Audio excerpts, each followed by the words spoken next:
सगळ्याच राज्याच्या विविध भागातून मंडळी आलेली आहेत। पोटा पाण्याचा प्रश्न आपल्याला एकमेकांपासून सतत तोडत असतो। पोटा पाण्याचा प्रश्न आपल्याला एकमेकांपासून सतत तोडत असतो, पण उद्धव श्री सारखा एखादा दुवा आपल्याला एकमेकांशी सतत जोडत असतो।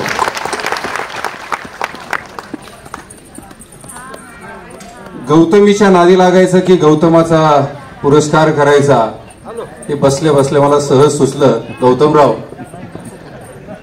आपल्या कादंबरीला 34 राज्यस्तरीय पुरस्कार मिळाले, त्यात एकही राजकीय नाही, एकही राजकीय नाही, सगळे साहित्य पुरस्कार आहेत। आणि बाकीच्या सगळ्या पुरस्कारांसाठी पुस्तकं, निवेदन, पत्र पाठवावे लागतात। हा पहिला पुरस्कार असा आहे कादंबरीसाठी की जिथं कुठलंही निवेदन पाठवलेलं, म्हणजे सावंत सर सगळीकडे ज्याचा जिकडे वशिला त्याचं कुत्र काशीला म्हणतात की वशिला असल्याशिवाय काहीच मिळत नाही। अशा गैरसमजामध्ये हा पुरस्कार त्या लोकांना एक मोठी चपराक आहे। त्यामुळे सगळ्या पुरस्कारार्थ्यांच्या वतीनं मी ह्या समितीचं सगळ्यांचं मनपूर्वक आभार मानतो, हा पुरस्कार स्वीकारतो आणि पुढच्या तुमच्या कामासाठी सुद्धा शुभेच्छा देतो। मला आयोजकांनी सांगितलं की लोक वाचत नाहीत। अरे तुम्ही चांगले लिहितच नाही ना, चांगले लिहितच नाही। 4800 कविता संग्रह दरवर्षाला प्रकाशित होतात। सावंत सर मागल्या वर्षी, अहिर सर मागल्या वर्षीचे 3 कविता संग्रहांची नावं सांगा। सांगता येत नाहीत माणसांना। का बरं? एवढं कचरा साहित्य मराठी साहित्यात आलंय का? आलंय का? आलंय। नाहीतर मग सगळी पुस्तकं तुमच्या लक्षात राहिली असती ना। इतकी जुनी ययाती वगैरे लक्षात राहते, झुंबी लक्षात राहते, फकीरा लक्षात राहते, मग आत्ताची अलीकडची नव्या हातांनी लिहिलेली पुस्तकं आपल्या लक्षात का राहत नाही? याचा आपण अंतर्मुख होऊन विचार करणार आहोत की नाही?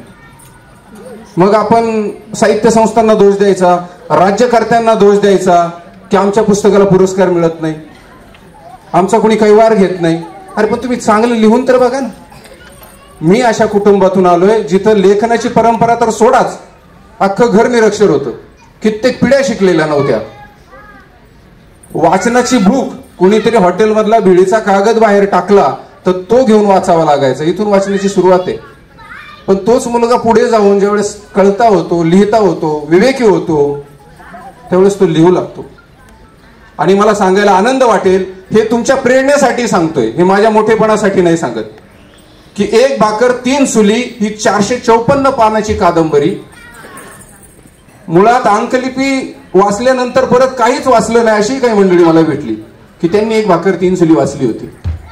454 पानाची कादंबरी, 450 रुपयाची कादंबरी, लोक ज्यावेळेस विकत घेतात आणि अभिप्रायावर अभिप्राय देतात त्यावेळेस मन भरून येतं। आणि मला सांगायला सर आनंद वाटेल, पायरसी बद्दल बोलायचे तुम्हाला, तो प्रश्न मांडायचा सर संसदेत।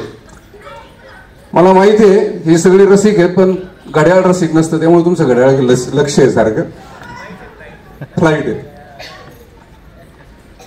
तर एक भाकर 3 चुली ही कादंबरी MRP प्रमाणे आतापर्यंत 19 आवृत्त्या प्रकाशित झाल्यात 18 महिन्यांमध्ये। आणि एका मराठी पुस्तकानं काय करावं, मराठी पुस्तकानं काय करावं, तर मराठी पुस्तकानं 18 महिन्यात 19 आवृत्त्या प्रकाशित झाल्यात आणि 90 लाख रुपयाचा बिझनेस केलाय। 4000हून अधिक अभिप्राय आले, 8000हून अधिक फोन आले, 34 ठिकाणी मुलाखती झाल्यात। मी माझ्या कादंबरीचं प्रमोशन करतोय का? तर अजिबात नाही। काल 25वी आवृत्ती प्रकाशित झाली सर। हे का सांगतोय तर बहुजन समाजातल्या मुलांनी ताकदीनं लिहिलं पाहिजे, वास्तवाचं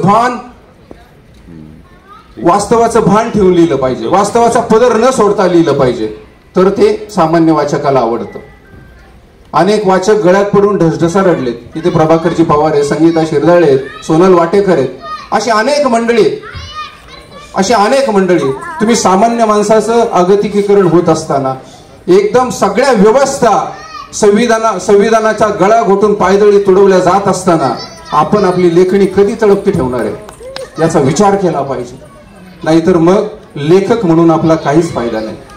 बरोबर आहे ना? व्यवस्थेचा गुलाम व्हायचं की व्यवस्थेवर ताशेरे ओढायचे हे आपण ठरवलं पाहिजे साबुक सर। एवढंच मला बोलायचं होतं. यानंतर 2 मिनिटं आहेत का अजून का झाले? झालं. कविता म्हणायची होती खरं तर, त्याच्या काही हा हा म्हणजे कार्यक्रमाला 4 छान लागतील. जरा 5 लावू का? बर. बरेच मंडळी मला प्रॉम्प्टिंग करत आहेत पाठीमागं. ज्या कवितेनं एक भाकर 3 चुलीची निर्मिती झाली ती वास्तववादी कविता. बाळा मला भूक नाही असं आई जेव्हा म्हणायची, बाळा मला भूक नाही असं आई जेव्हा म्हणायची, आमच्या टोपल्यात तवा अर्धी भाकर असायची, आमच्या टोपल्यात तवा अर्धी भाकर असायची. पोट भर जेवायचो मी पाणी पिऊन ती झोपायची, पोट भर जेवायचो मी पाणी पिऊन ती झोपायची. पोट रिकाम असायचं गच्च डोळे ती मिटायची, आमच्या टोपल्यात तवा अर्धी भाकर असायची. राखेल संत म्हणून चिमणी विझून ती टाकायची, काळ्या कुट्ट अंधारात स्वप्न माझ्यासाठी पाहायची, आमच्या टोपल्यात तवा अर्धी भाकर असायची. 4 वर्षांनी दिवाळी घरात यायला लाजायची, म्हणजे ह्या दिवाळीला लाडू करू, पुढच्या दिवाळीला लाडू करू असं म्हणून ती अनेक वर्ष घालवायची. त्यासाठी समर्पित ओळी आहे. 4 वर्षांनी दिवाळी घरात यायला लाजायची, हे असं नशिबी का विठुरायाशी भांडायची, आमच्या टोपल्यात तवा अर्धी भाकर असायची.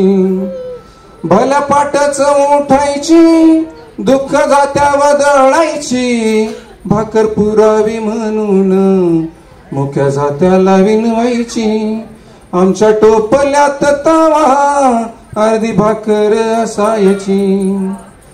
दशक्रियेची लापाशी घरी आणून वाळवायची, पीठ नसता घरात लापशी भिजून घालायची, आमच्या टोपल्यात तवा अर्धी भाकर असायची. पेन्सिल चोरली म्हणून मला कोंडून मारायची, कष्ट करून मोठा हो संस्कार मनात पेरायची, आमच्या टोपल्यात तवा अर्धी भाकर असायची. आईच्या श्रीमंतीवर गरिबी कायम भाळायची, आईच्या श्रीमंतीवर गरिबी कायम भाळायची. अहो एकुलत एक लुगड, अहो एकुलत एक लुगड राच धुवून नेसायची, अहो एकुलत एक लुगड राच धुवून वाळवायची, आमच्या टोपल्यात तवा अर्धी भाकर असायची. बाप गेलता देवा घरी येईल माघारी सांगायची, बाप गेलता देवा घरी येईल माघारी सांगायची. करंड पाहून कुकवाचा, करंड पाहून कुकवाचा एकटीच अंधारात रडायची, एकटीच अंधारात रडायची, आमच्या टोपल्यात तवा अर्धी भाकर असायची, अर्धी भाकर. धन्यवाद.